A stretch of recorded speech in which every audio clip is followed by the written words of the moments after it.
Hello students, cap of education में आपका स्वागत है। जैसा कि हम लोगों ने प्रॉमिस किया था कि आर्ट्स का भी हम लोग वीडियो आप लोगों को देंगे, तो आर्ट्स के जितने भी स्टूडेंट्स हैं जो आर्ट्स सब्जेक्ट से अपनी पढ़ाई कर रहे हैं, +2 के जो भी स्टूडेंट्स हैं, मैं उन सब स्टूडेंट्स को आज से वीडियो दूंगा।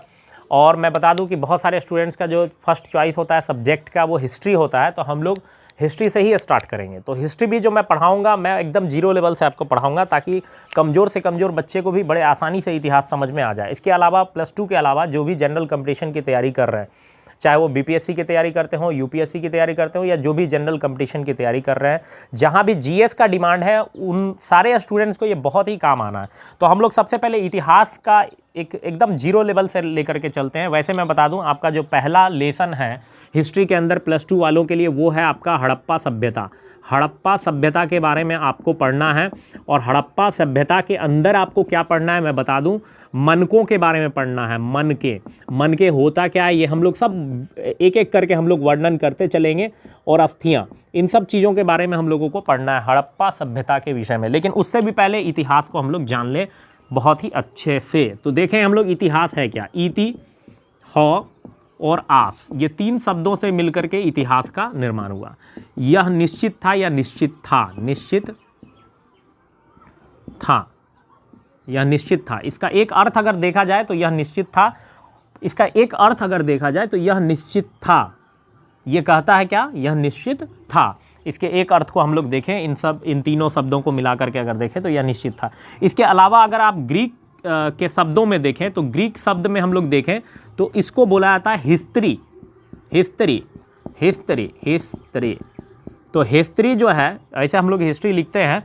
हिस्ट्री, हिस्ट्री का मतलब होता है बुनना। हिस्ट्री का मतलब बुनना। और बुनना क्यों बोला गया, अब इन शब्दों, आखिर इस शब्द से इतिहास का क्या लेना देना है, तो मैं बता दूं कि ऐसा माना जाता था कि विभिन्न घटनाओं को, विभिन्न ऐतिहासिक घटनाओं को जो है, एक जैसे जिस तरह से हम लोग बुनते हैं किसी चीज़ को और एक दूसरे को हम लोग जोड़ते चले जाते हैं, उसी तरह से बहुत सारे जो विद्वान थे, जो इतिहासकार थे, वो बहुत सारी घटनाओं को एक काल के अनुसार जो है, काल के क्रम में जो है सबको व्यवस्थित करते थे, एक तरह से बुनते थे। इसलिए इस बुनना शब्द से हिस्ट्री शब्द का जन्म हुआ और हिस्ट्री से ही हिस्ट्री बना और इसी को हम लोग इतिहास नाम दिए।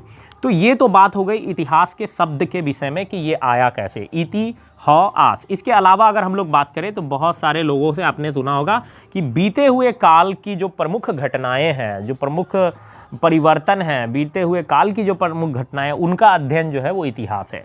कई रूप में हम लोग इसका जो है वर्णन कर सकते हैं, कई रूप में हम लोग जो है इसको हम लोग बोल सकते हैं, इसको परिभाषित कर सकते हैं। इसके अलावा आपने सुना होगा हेरोडोटस के बारे में, आपने सुना होगा हेरोडोटस या हेरोडोटस, कई जगहों पर अलग अलग तरीके से लिखा रहता है हेरोडोटस। तो ये जो है, ये एक ऐसे व्यक्ति का नाम है जिन्हें बोला गया प्रथम इतिहासकार। प्रथम इतिहासकार भी बोला गया और इतिहास के जनक भी। खैर, इन सब चीज़ों पर बहुत सारा विवादित चीज़ें हैं कि आखिर जनक क्यों इनको कहा गया। हो सकता है इससे पहले भी बहुत सारे लोग ऐसे थे जो इतिहास को लिखे थे, तो ये एक थोड़ा सा विवादित मुद्दा हो जाता है। वैसे अगर देखा जाए तो कई बुक्स में आप देखेंगे इतिहास के जनक के रूप में हेरोडोटस का नाम आता है। हम लोग इसको प्रथम इतिहासकार बोल सकते हैं, क्योंकि जब से लोगों ने इतिहास पढ़ना शुरू किया या जानना शुरू किया, तब से इनका नाम आ रहा है। चलिए अब हम लोग बात करते हैं इतिहास के आगे। जो है, इतिहास को कितने भागों में बांटा गया है, काल के क्रम के अनुसार इतिहास के कितने पार्ट हैं, इन सब चीज़ों को हम लोग देखते चलेंगे, फिर हम लोग इस पर आएंगे एक एक करके। तो अगर आप देखें तो इतिहास का अपना कुछ काल है, हमने अभी आपको बताया था इतिहास का अपना काल है। और उस काल के अनुसार इतिहास को अगर हम लोग देखें तो 3 भागों में बांटा गया है। एक है प्रागैतिहासिक काल, प्रागैतिहासिक काल। एक है आद्य ऐतिहासिक काल, अगर हम लोग बात करें आद्य ऐतिहासिक काल। और एक है ऐतिहासिक काल। अभी और भी हम लोग चर्चा करेंगे, एक एक करके हम लोग चर्चा करते चलेंगे। तो अगर आप देखें काल के अनुसार अगर देखें तो इतिहास को 3 भागों में बांट दिया गया, प्रागैतिहासिक काल, आद्य ऐतिहासिक काल और ऐतिहासिक काल। अब आते हैं हम लोग आखिर इन तीनों को किस आधार पर बांटा गया। तो काल के आधार पर बांटा गया। तो अगर हम लोग बात करें तो प्रागैतिहासिक काल किस काल को कहा गया? एक ऐसे काल को कहा गया जब मानव सभ्य नहीं थे, जब मानव पूर्णतः सभ्य नहीं थे, जब मानव पूर्णतः सभ्य नहीं थे। अब ये सभ्य होना क्या है? तो मानव जब सभ्य नहीं थे, सभ्य नहीं थे, व्यवस्थित नहीं थे, जीवन को जीने का एक व्यवस्था उनके पास नहीं था, वो आखेट थे, आखेटक थे, वो अपने भोजन की तलाश में इधर से उधर घूमा करते थे, सभ्यता उनको नहीं, उनके जीवन में सभ्यता नहीं आया था, एक सभ्य रूप से वो जी नहीं रहे थे। जब मानव सभ्य नहीं थे और उन्हें लिखना पढ़ना नहीं आता था, और उन्हें लिखना पढ़ना और उन्हें लिखना पढ़ना